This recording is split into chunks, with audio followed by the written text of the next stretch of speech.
Hi. Hi! Hello, my good friends. So nice to be here in lovely San Diego with all of you.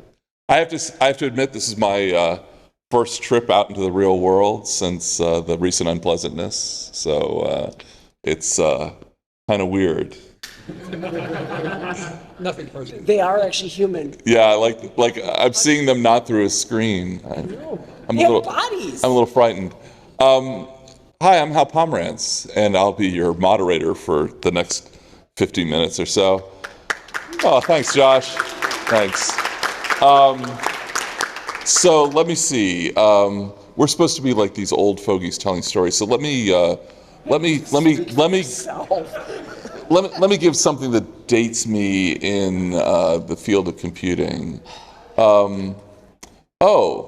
I was doing information security when Ed still had hair on his head. How many people here? Anybody else do information security when I had hair?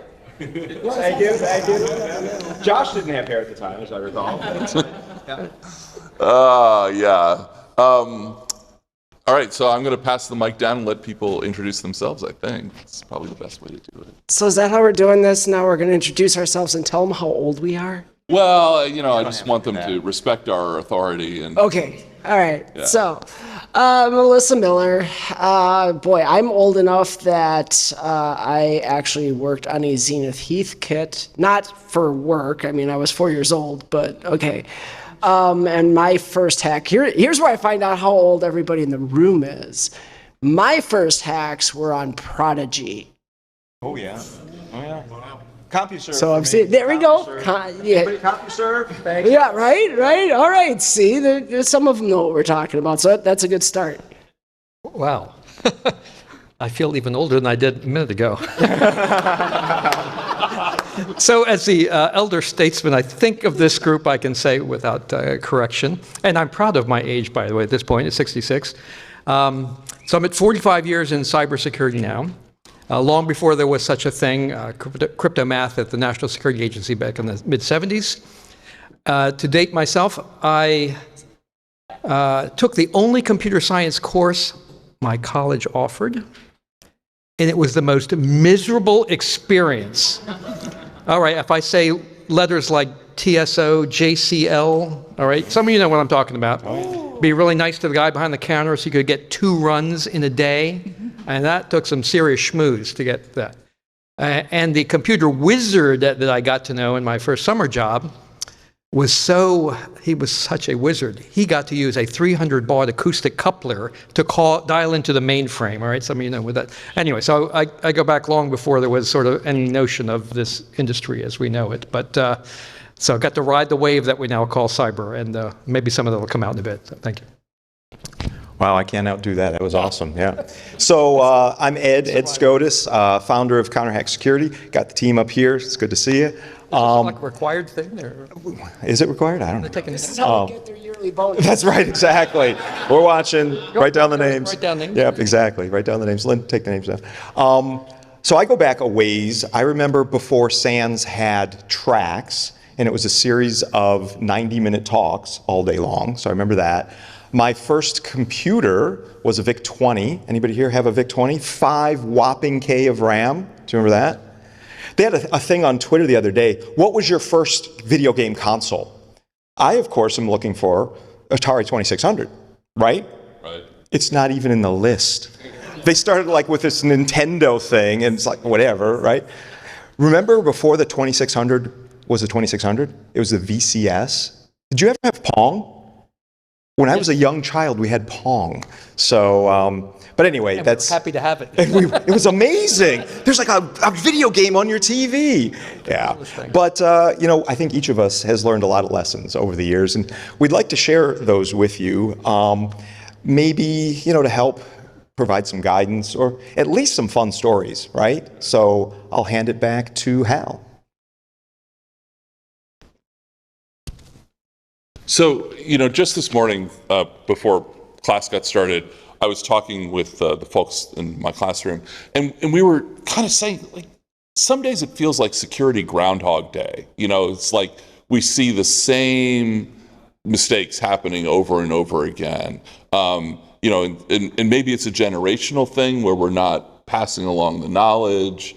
But it seems like, we're living in this world where like, hey, look, suddenly directory traversal attacks are happening again and things like that. And so I think what the purpose here is for us to talk about our experience in the cybersecurity realm and in some cases mistakes that we have made, and what did we take away from that? But more to the point, how do we pass on that knowledge, right? How do we get that security genetics or security DNA passed on to the next generation, right? Because I sometimes feel like we're failing at that. I feel like we leave the industry and we don't pass on the knowledge, right? So how do we scale that? Anybody brave enough to start with the first story? Alyssa's looking at me like, oh, hell no. Tony said he brought enough stories for the whole hour. So. Right. All right, Tony, raise your hand. Tony. No, technically, I said I made enough mistakes for the whole hour that I could talk about it. But I'll tell you and some of this echoes, actually, I was listening to Doc's talk previously, and some of it really resonates, right, in the role that we play. And I grew up in this role. So I spent 35 years at the National Security Agency in, again, what's now known as cyber defense, for defense. So big SIGINT machine, right? That's 90% of the agency. Little lonely 10% defender. That's where I spent my career. Because I love a hopeless cause. And defense is the ultimate hopeless cause, right? But, there was a lot of learning there. And the mistake of the sort of cultural mistake that I was brought in was you'd hire, clever young people, and we'd mock attack our own US algorithms, randomization, and then it became software systems, products, and looking for 0 days, right? And there was a notion, if we just pointed out these problems, people would either be so scared or so inspired or so impressed, they would go fix them. It never happened in my entire career, not at any scale, right? We spent, some of the most clever people I have ever met, right, with the most clever ideas to attack systems. And, something might get fixed, but it never got to the root cause. And that was so disappointing. At some point, I realized this. It's not fun finding the same problems over and over again. And it took me a long time to figure it out. But I'll share one quick story about red and blue teaming. So I was part of the start of what was known as blue teams in NSA. That was probably 94, 95. When things became sort of codified. Anyone remember the first big government hack, the defacing of Janet Reno's picture on the Department of Justice homepage, right? And you remember that? Guess which federal agency wound up sending a cleanup team along meeting with us? And guess how that team was formed? Can anybody spell Solaris in the room here? Quick, you're on the team, get down there. There was no notion of this sort of codified, organized, and so forth. So blue teaming, red teaming came up very late 90s, really became a thing. But at that time, right, so this is the idea, we were finding problems in US systems for the purpose of telling the decision maker, hey, you got a problem. And they'd be, again, maybe they'd be inspired to go fix this thing. So the blue team worked for me at one point, and the red team worked for a Navy captain down the hall. And they found a problem, big deal, big thing across the DOD. Briefed everywhere, super hush-hush. We got to protect this. It's a DOD system. We got to protect this information. Who got tasked to go fix the problem? The blue team that worked for me. So I go knock on the door, the Navy captain, open the door. Hey, my team is tasked to go fix this. Can we get a briefing on what you found? No. Close hold. The guy at the Pentagon, the senior at the Pentagon said, no, we cannot reveal this information because it's a live operational vulnerability. Well, how do I get invited to a meeting? I can't believe this guy's an idiot. He wants this thing fixed, right? But that was the culture of the time. That is, the finding of problems was so sensitive. You know what we did? We didn't hold back the bad guys, right? They knew the technology that we were using. They'd already done the recon. They knew what were critical systems. We crippled the defense for a decade or more because we could not figure out how just to share information about this, right? That is, we didn't see the finding as part of the solution. We saw it as kind of a separate decision trigger that would happen. So I made a vow at that moment, because I was moving up in management at that point. I said, someday both the red and the blue team will work for me, and I'm going to put them under the same Navy captain. And his measure of success is what gets fixed, not what gets found. And yes, that did happen later in my career. So that was my, sort of mistakes that I saw and made and helped correct, I think. So, Sorry. what's funny is that still happens today, by the way. And it's not a government thing. Okay, private industry, who's the first people you call when you have a breach? The lawyers. And what are the lawyers there to do? They're there to establish privilege. Right. So that still happens. But you were talking about, Doc's talk before, and Doc touched on a couple things that are like really important. And it's, you kind of went there with like this whole idea of FUD, right? And one thing Doc didn't say, and I was hoping he was going to touch on it, we had that quote up there about don't waste a breach. You can waste a breach just as easily by going in with all that FUD and like, oh my God, this is so horrible, everything's awful, because we think that that's the thing that's going to get people going. And it doesn't, right? I mean, it's never worked. It doesn't work. We love to talk about that stuff between us because we all understand it and it has a lot of context for us. It doesn't have context when we go to the executives. But, it put me in a really interesting position where I have a CIO who is one of these technology folks who really sees himself, he just believes he knows. He's got the head for cyber, right? Like I know security. He reads, different things. He probably reads like Brian Krebs and whatever. But we go into this board meeting, and now stop me if you've heard this one before. It's not if you get breached, it's when. How many of y'all have said that? Seriously, like how many of y'all have said that? Say, I'm guilty as charged too. So think about this for a minute. You're going into a meeting with your board. You're asking them for more money for your security investment. And you stand up there and you say, it's not if you get breached, it's when. And I wanted to high five the board member who turned right around, like on the spot, perfect, and says, so what you're telling me is you want more money to protect us from the breaches that you can't stop that are inevitable. Yeah, that's pretty much what he just said. I wanted to high five him until I realized, like a split second later, that now I had this mess to clean up. Like, great, my CIO goes in there and he's talking about this program we're trying to build, and hey, yeah, you got to give us all this money. We're going to protect you from getting breached, but you're going to get breached. So, that's where, and that's not new.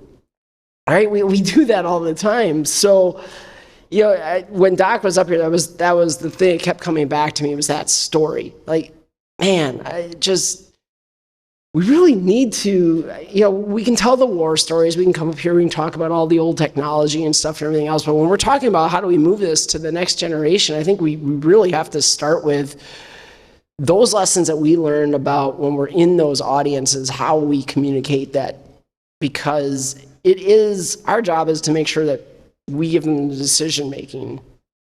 So, give them the information they need to make those decisions. If they're making the wrong decisions, that's on us. And I can't tell you how many times I get blasted on Twitter when I challenge somebody on that. I'm like, well, if you're pissed at your management, it's your fault. So. And I think to Tony's point is, how do you motivate proper behavior, right? You thought, just finding it, people would be embarrassed enough that it would motivate the fixing behavior. That's not the way it works, right? So how do we motivate that behavior? My experience at the executive level, I do a lot of incident response work, and we were on an IR. We're kind of at the end of the IR, when you're teeing up the great shock and awe event where you push the attacker out of the network, and everybody's at the end of their rope. They're kind of burned out, and we're sitting in the conference room, the consulting group I'm working with, and the CTO of the company, and really, really nice lady, totally on our side, been helping us every step of the investigation. She says, really, thanks all of you all for helping us out in this difficult time. Looks like we're going to get everything under control, and we'll be able to move on with our business. And I stopped for a moment. I said, maybe we didn't exactly make this clear. You're dealing with advanced persistent threats. and they did not get what they came for, so they'll be back. This was round one of battle one of a long war, and I never actually had seen this before, but like her face literally went white, like all the blood drained from her face. She's like, "What?" So the communication that hadn't happened was, this isn't the end, right? What you've just won as a lovely prize for this event is the ongoing knowledge that you have to maintain your state of security at a much higher level than you were before.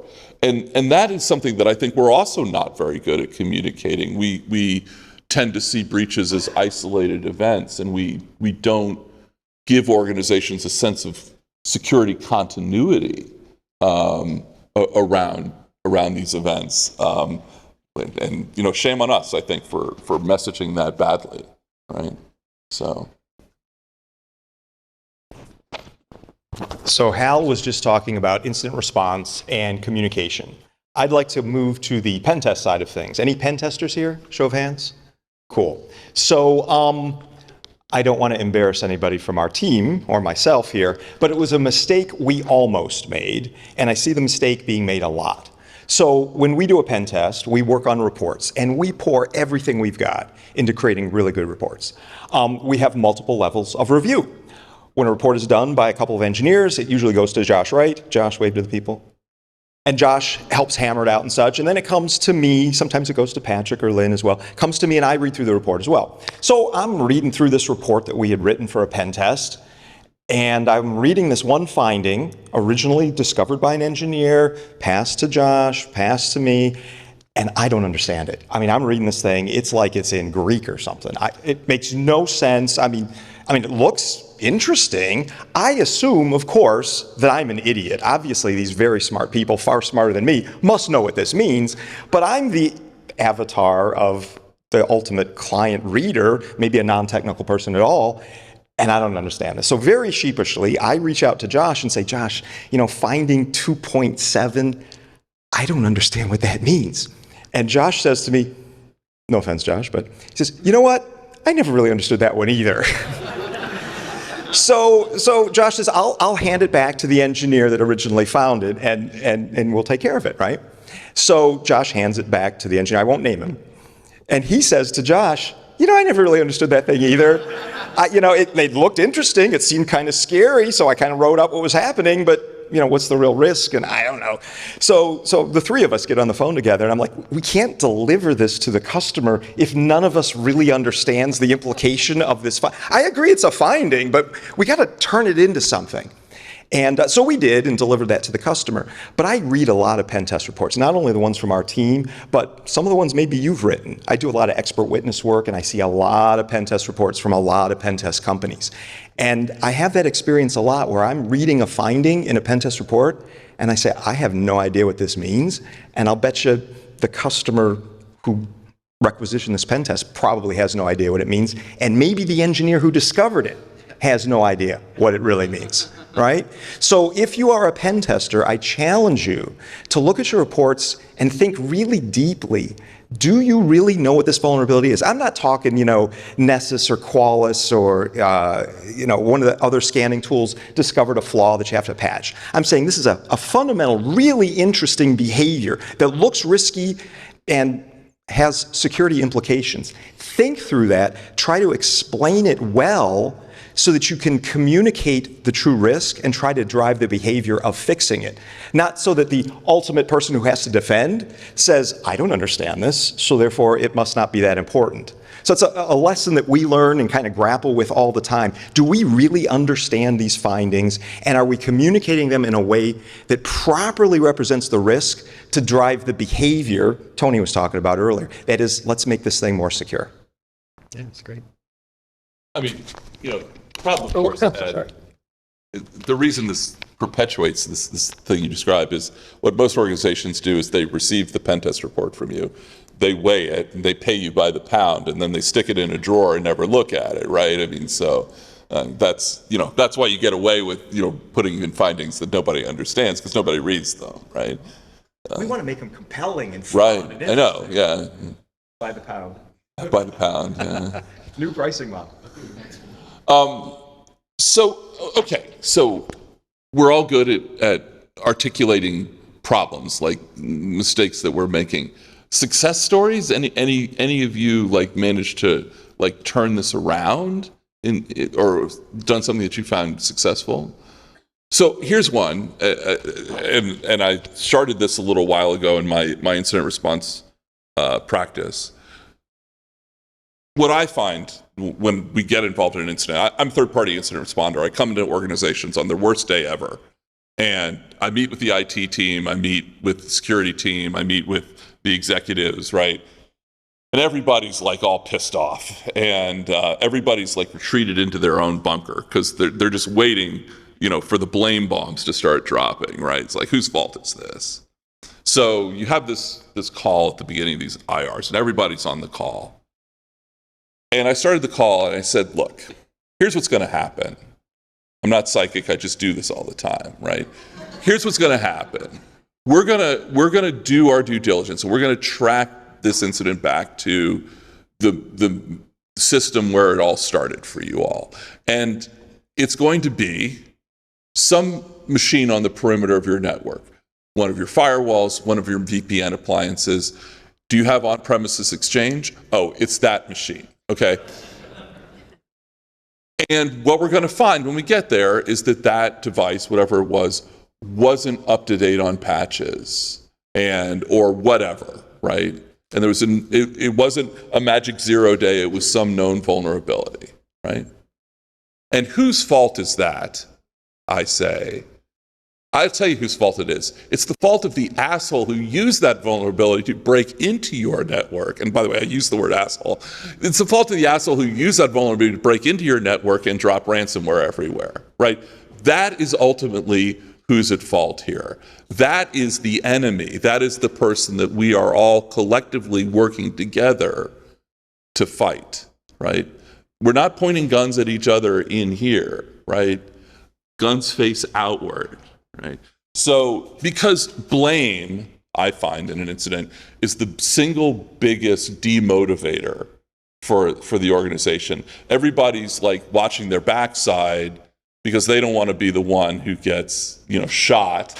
And it actually can hurt the investigation because people will end up hiding information that they think is incriminating or possibly career limiting for them. So my biggest success was kind of trying to diffuse the blame game at the beginning and say, look, it's nobody's fault except the person who caused us all to be here. Right? I can. Oh. Well, I'm going to follow on. Do you mind? I hope you don't mind if I tell a story about you, Hal? Sure. You know the story. Do you remember? Well, it's a little. Well, I once read something. I don't know if you remember. Many years ago, I called you. I think back when we used telephones to call, to see if I could use. I'd read something you wrote, and I asked if I could use it because it caught me at the perfect moment. And here's the problem.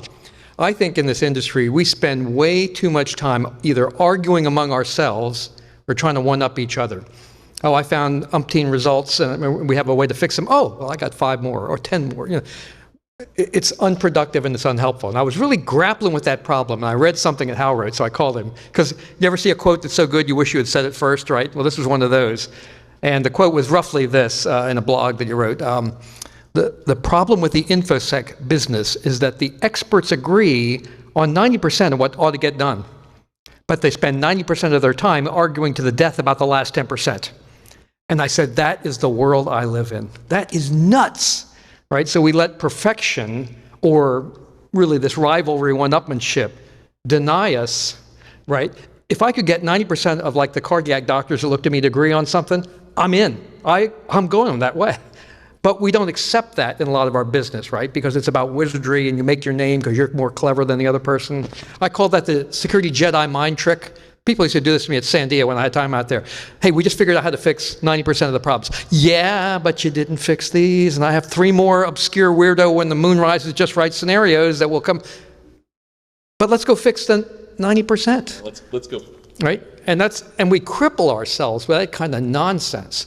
So, and pardon my Yeah, but it's nonsense to me. And so I decided that consensus would become my model, and Hal was one of the data points that helped really crystallize the message there. So the high water mark of that, at that time, and people used to say this, the chief of the red team came to me, we're a lot better than the Air Force red team.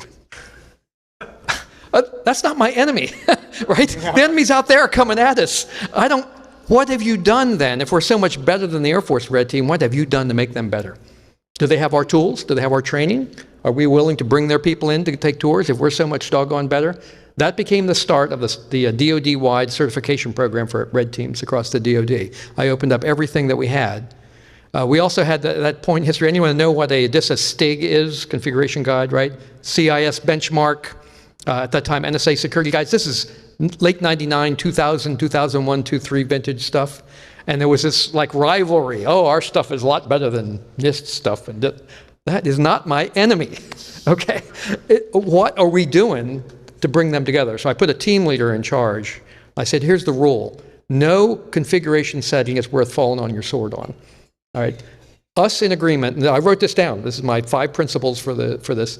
And the first one was, the community in agreement and us 90% happy is better than the community not in agreement and us 100% happy. And by the way, no one that has ever worked for me has ever been 100% happy with anything that I did. So that's not the target, right?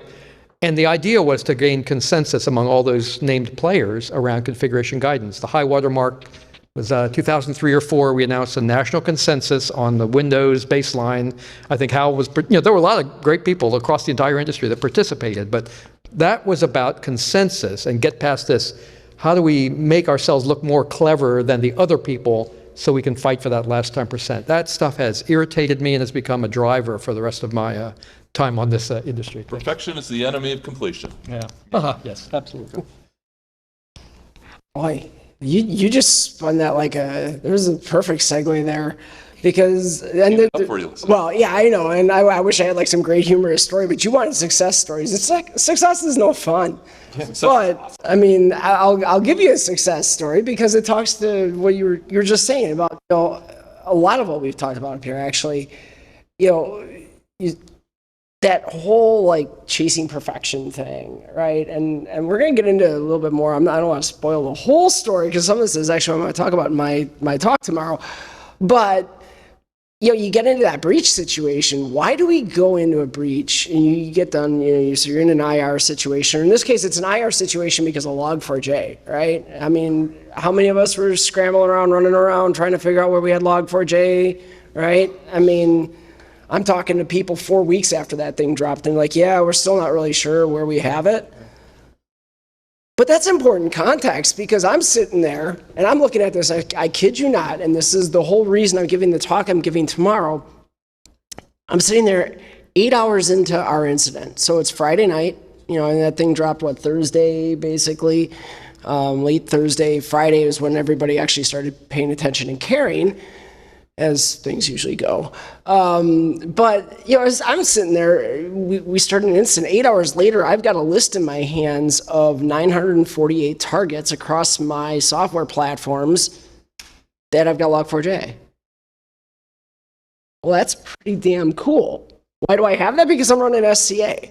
We've got, really nice dev pipeline. We're running white source. No brag on white source. Sneak is just as cool, and I forget who else is in that space, but they're all cool.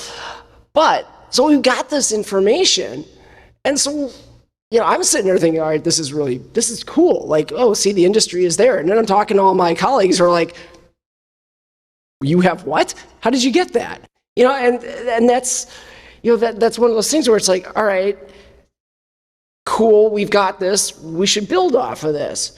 But then I'm talking to the CISO and he's like, no, we can't let a good breach go to waste. We got to get funding for these other things. And, sure enough, he goes into some enterprise risk committee meeting and tells them, yeah, here's all the bad things that we've got to fix, all the holes that we have. And, what happens? They run him out of the room, literally. I mean, literally ran this guy out of the room. And I'm sitting there, I go in the next day because, so just so you understand, I've got a CISO who's kind of at that corporate level. I am the BISO for my division, so I run security vision. I have my own boards I report to and all that. I go into my board meeting, I'm like, yeah, hey, we had 948 targets. We knew where they were.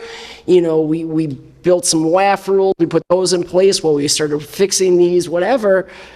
And they're like, great. A month later, I'm in another meeting with them, and oh yeah, here's $3 million to go build that new cyber resiliency practice you asked us for. That's a success story. I'm hiring 16 people in 2 years because they trust me, because I could go in there and say, hey, yeah, did we have to suck some people off of some projects and slow some work down for a while to fix this thing? Yeah. Did it suck? Yeah. Did we get breached? No. Not this time. Here's what we did that helped. So, I mean, that's like, when we're talking success stories, that's the kind of success story you want. Here's where all that money you spent last year went, right? Exactly, but that's the thing. Like that CISO, he had this whole cyber transformation program thing that they had spent millions and millions on, and then he goes in there and says, yeah, all these holes are the things we found as our post-mortem, and yeah, those weren't in that transformation program, so I need more money. He just needed a big zero trust budget, that's all. Right, yeah. I mean, that's probably where we're headed eventually. But, Ed, I think you're calling. Yeah. So I have a story that had great success early on and then utter failure toward the end. So that fits, right? That's good. So we were doing an exercise with the US military. It was the Army in particular. And the idea was there would be 100 blue teamers, all in uniform, battling against our red team. Josh Wright headed up the red team. This was about 3.5 years ago.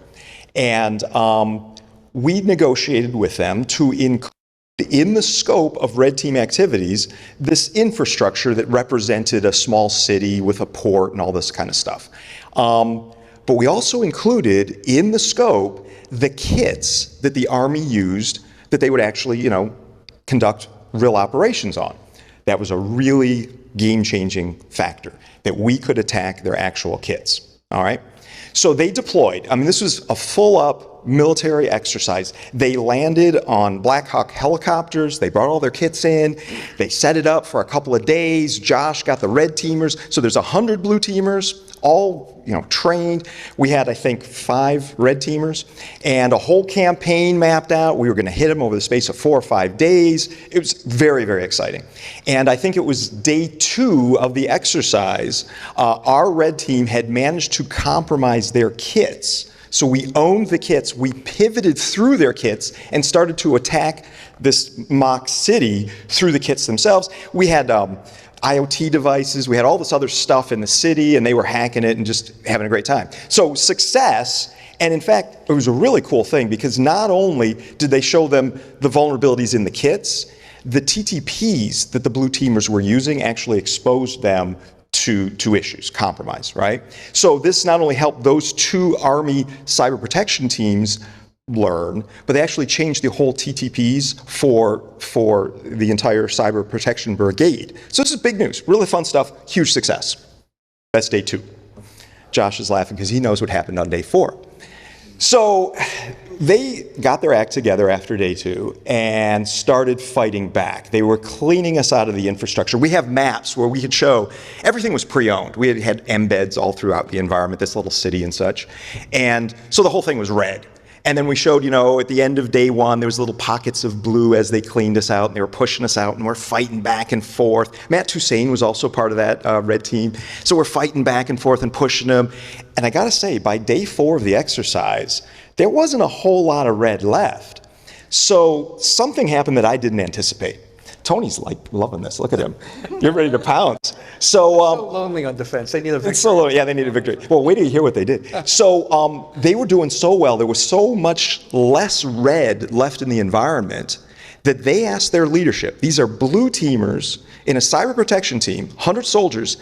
They said, we're cleaning them out. We think we got this. Can we go on offense? And I expected them to say no. That's not what you should be training on, not practicing. This is a validation exercise after all. But the leadership said, yeah, why don't you go on offense? Now, we didn't know this as a red team. The blue team just decided, we're cleaning them out. We got 100 soldiers here. You keep cleaning them. These folks here, you start hacking back. This is now military doctrine. They call it defend forward. Defend forward, yes. So they start scanning the environment that the red team is coming from. And there's an important lesson in this, and it's a big fail. These were not our systems, but it turns out there were some webcams on the walls of the room where the red team was operating. Now again, these belong to the building that we were inhabiting, but everything was in game. They found these webcams, default username, default password.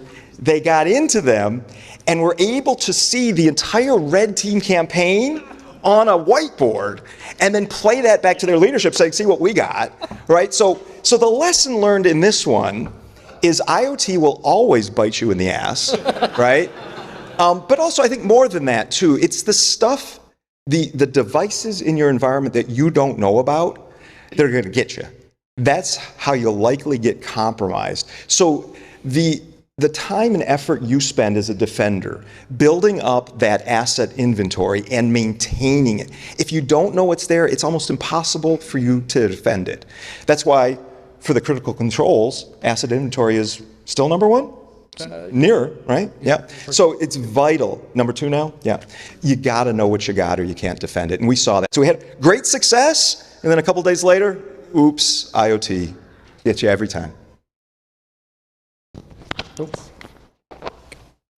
So I gotta ask, has anybody actually been on a breach that started not metaphorically, but literally from the server running under the dude's desk? A couple? Been there. That is amazing. So we've got this breach, and this is an $18 million breach, okay? So back then it was a lot. $18 million, now we hear that, it's like, what the hell? Wow, you guys did a nice job. Way to go, you defended yourselves. $18 million back then was not such a small deal. You know, it was one of those things where it's like, all right, shit, we got breached, Mandiant comes in, whatever, they start digging around, they point us kind of where, okay, we're seeing this seems to be, we think we found patient zero. It's, you know, this IP over here. Well, that IP's on our desktop segment. All right. We go look, hunt around. I mean, it took days to find this thing, right? And because I mean, it's on the desktop segment. It has stuff's DHCP. How did this person even end up with it was still a DHCP address. It was just, you know, permanent lease. And we get there, we find this thing. We have to basically backtrack some NAT and figure out, okay, how's this thing getting traffic? All right, so someone punched a nice hole here. And we finally get to this box, and it is literally the box running under the desk. And we look at this application. It is I don't even remember exactly what it was. Designed to allow our customers to upload files. Great idea. What types of files does this thing let you upload? Well, we built it so that, you know, they could send us different stuff from their website. What do you mean from their website? Well, like, we debug stuff for them. What'd you write this in? Oh, ASP. No, not that cool .NET shit. ASP. All right? Oh, fuck. All right, so give us the box. We're gonna just quickly pen test this thing. 3 minutes. 3 freaking minutes, and we've got a shell. Why? Because you can upload anything. You can directory traversal to anywhere you want, including webroot. Of course, it's running with IIS is running with a domain admin account. So yes, upload that really cool shell.asp, put it in webroot, hit it, boom. So this is 20 years ago. You know, we're letting them upload code to our site. Anybody heard of citizen developers? This is a fun concept. Keep your ears out for this one, because this is this cool idea that we're going to let our users write code for our systems. Now, that's really not what it's supposed to be. It's kind of like how DevOps was never really meant to be like you throw security out the window and you go nuts, but that's how everybody thought it was going to be initially. And this goes to the theme of this, so this whole what's old is new again. So you've got developers running around right now talking about we're going to create citizen developers where our users, who are the citizens, are writing code and deploying it to production. How do you think that one's working out? It's literally one of the battles we're fighting right now of why this is a bad idea. The concept is supposed to be you use like a no-code solution, something you've secured. But understand that that's not how people are seeing it. So those of you, my friends in the AppSec world, keep your ears out for this one because that's the next one you're going to want to be paying attention to. Yeah, that's great. Yeah, it's exciting stuff. Because, well, I'm just reflecting on all of the lessons I've learned and all of the security minefields I've been personally dragged through, and all of the scars that I've received, and then the thought of just letting people who haven't experienced that write production code just, yeah. I mean, they're going to run through the same briar patches and same minefields the hard way. I just would rather avoid that happening on my production systems somehow. At least don't be there for it when it happens. Yeah, well, that's true. Start polishing your resume. No, but I mean, that's the thing. I mean, it's one of the things I started talking about here. We're not imparting those lessons, right? Like, I learned a bunch of stuff when I got to the labs after college, and I learned from a lot of people who were a lot smarter than me, who'd been dragged through these minefields, right? Maybe the problem isn't that we're doing a bad job educating about people about the minefields. Maybe the problem is we're letting the minefields persist, right? I mean, is it the fault of the education, or is it the fault of our infrastructure that allows these things to proliferate, right? Maybe the latter. Because if we're still seeing, if the land attack can come back in network stacks, and the reason that happens is because, frankly, the easiest way to develop a new network stack causes that failure mode to happen, right? Then maybe we need to address that at a more fundamental level. Right? With frameworks that don't allow you to make those mistakes. Right. Like web development. Right. Sorry, I don't have the mic. So, I mean, thoughts about, or stories about improving that situation? So, I mean, as you were describing that, Hal, I was thinking about how much we push our customers to say, build your web applications using the various security primitives in your framework, because they take care of a lot of stuff like cross-site scripting, they'll do authentication, they'll do session management. But even when we push them to do that, some developer didn't get the message and builds his or her own thing on the side of that. It's a frustrating thing. It happens all the time.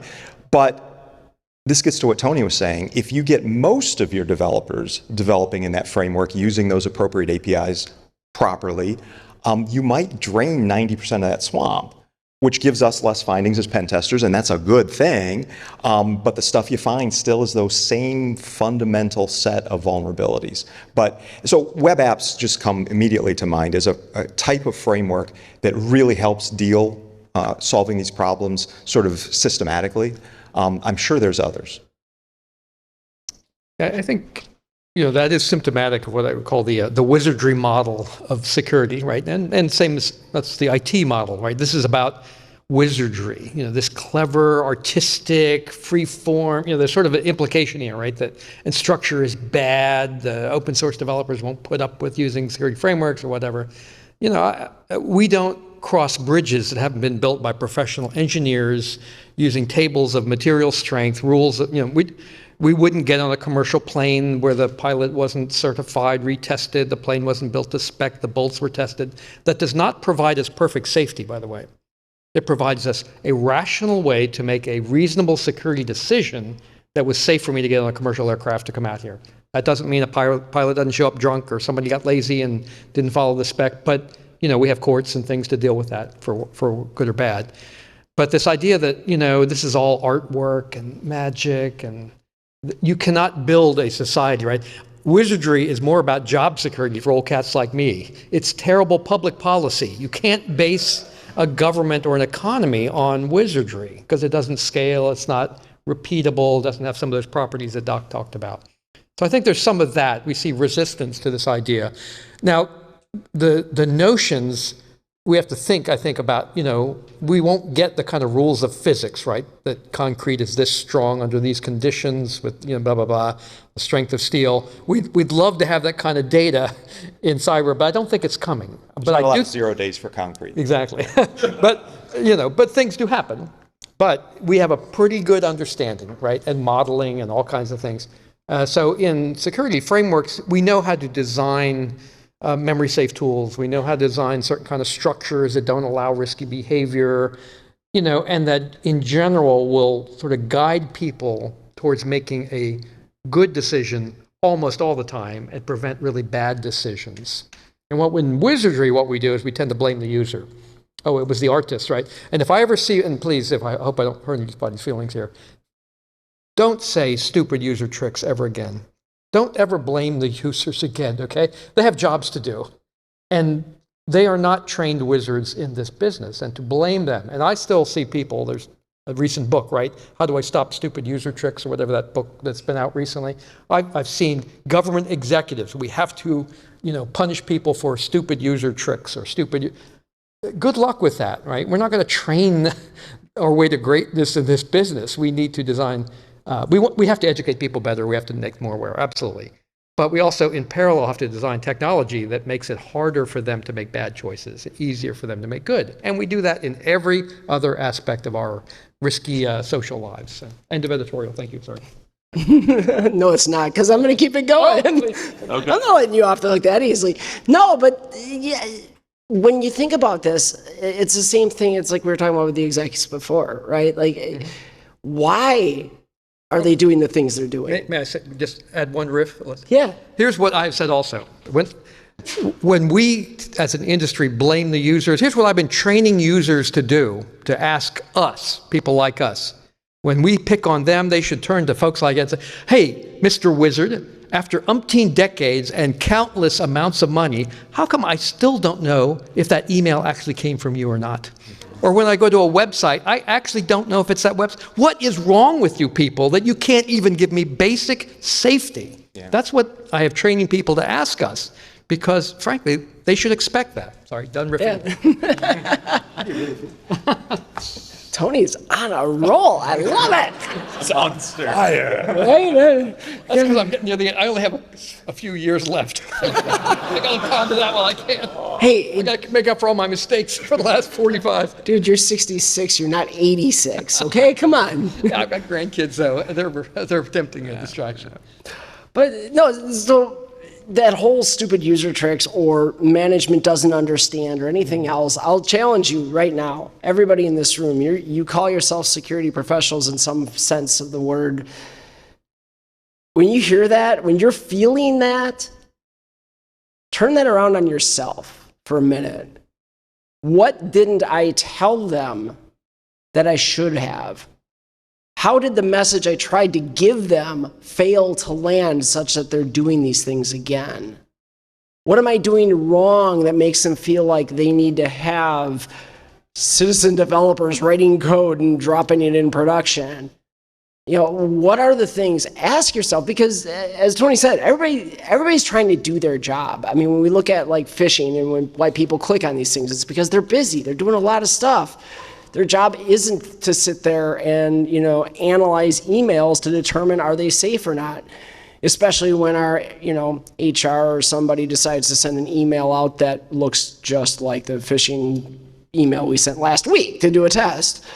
And, so even there, okay, have we given HR the expectations in a situation like that of here's how you properly send an email where you have to send a link that someone's going to go to SurveyMonkey or whatever to fill out some employee satisfaction deal or something.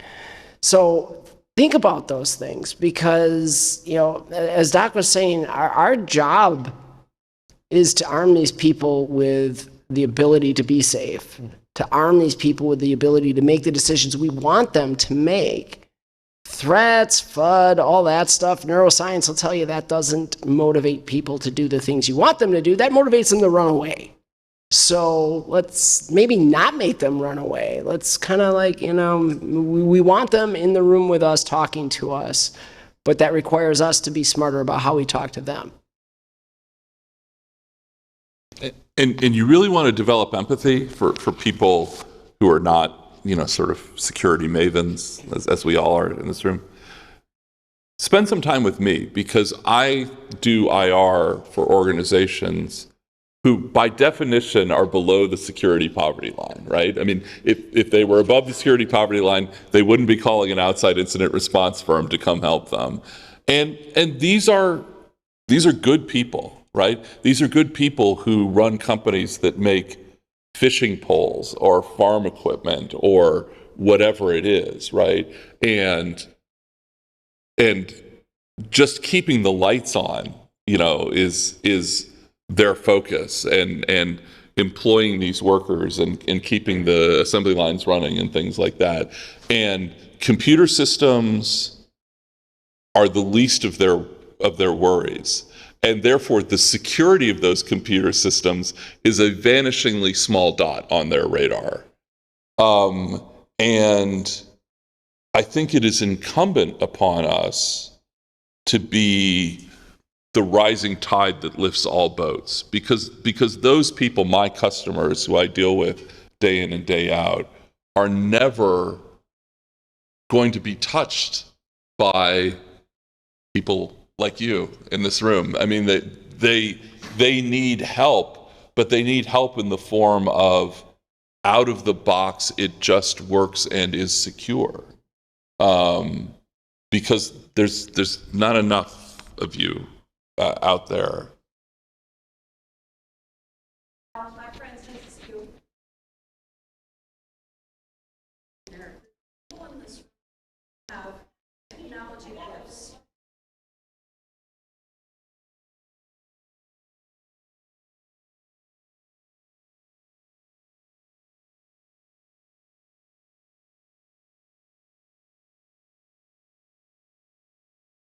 Oh, you want hope? Okay.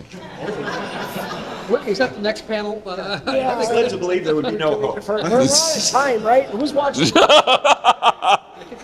Hope.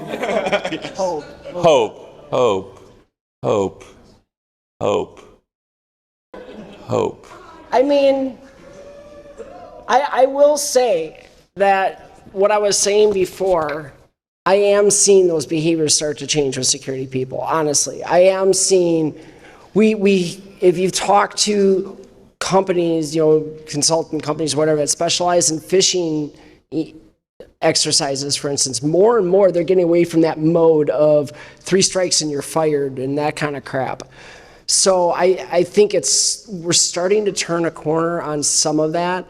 It's a long way to go, okay? I mean, we are turning something much larger than, Evergreen or whatever, I mean, this is a big boat to move. But, I think that's the one thing that actually gives me hope is Twitter, our favorite place in cyber, right? Well, it was until somebody bought it. But no, I've seen countless polls out there of what is the one skill you feel we need more of in cyber, and every time I see that poll come up, someone asks that question, what do we need in InfoSec? What's the one thing? More often than not, empathy is the answer I see, which means we're at least aware of the problem.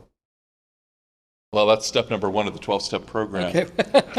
It's hope. It's hope. I'm looking for something. We're throwing out a little bit. Now, so some of us, and some of you might be, old enough to remember when we used to have to really beg people to care about security. Okay, well, our wish came true. Everybody does. Now, they may not understand it, right? They may be panicked by it. They may overreact. But the level of awareness has never been higher. And I will say, over the last several years, so our nonprofit is also the home of the multi-state ISAC, if you know what that means, right? So we're like the central reporting station for, I think now 14,000 state local governments. And so we provide the watch and the instant response and advisories, that kind of stuff. And there's a growing awareness, though, across the entire industry, small businesses and so forth. And this is a guiding principle for us at CIS. Most of our economy cannot and will not be able to defend itself in the current model. There's no cyber professional to educate at most of their, literally, by the count of the Small Business Administration, right? Most businesses will never have one of you on staff. They'll never buy a pricey security tool directly. They'll never, that's just not going to happen. They need to be protected differently. And people are starting to see that now, that you have to work upstream. You have to work to the service providers. You have to work through the cloud providers. And you have to start thinking we're going to educate people, and we're going to make this an economic and risk decision as opposed to a technology decision. That's what's really, I think, going to change if anything will change it. So we work with state and local governments that are now moving away from, we're going to mandate that every company doing business in the state use the NIST CSF, whatever that means, with all respect to my friends at NIST. And we're going to incentivize the voluntary adoption of practices as found in things like the NIST CSF, the CIS controls, et cetera. And this is a thing that's starting to take off because it gets to the decision making and less about the technology. You need a structure to point people to, right? To say these are the things. So I think the shift in public policy puts the risk kind of where it belongs, right? Because for a business executive, $1 spent on cyber, whatever that means, competes for $1 spent on the risk of their reputation or the safety of their employees or all these other risks that they deal with. And if we try to compete it as wizard risk, there's never an end, right? The answer is always more, spend more, and that's not an acceptable business answer. So we don't want to bankrupt our economy to get better security, because that's clearly not going to cut it either. Well said, well said. So you want hope. I'm sitting here thinking, where can I find hope?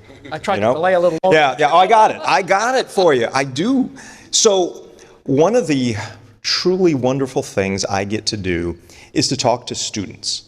High school kids, community college students, four-year degree students, master's students.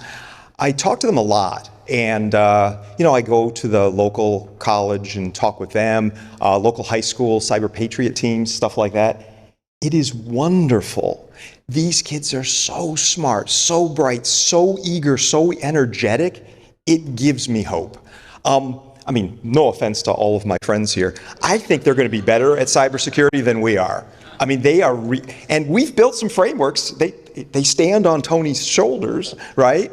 But if you do feel despair, if you do feel like, man, this is all fail all the time, talk to young people doing this kind of stuff, and you'll say, there is a future here that could be very bright. So that's where I find my hope, and it's been wonderful. Oh, well done.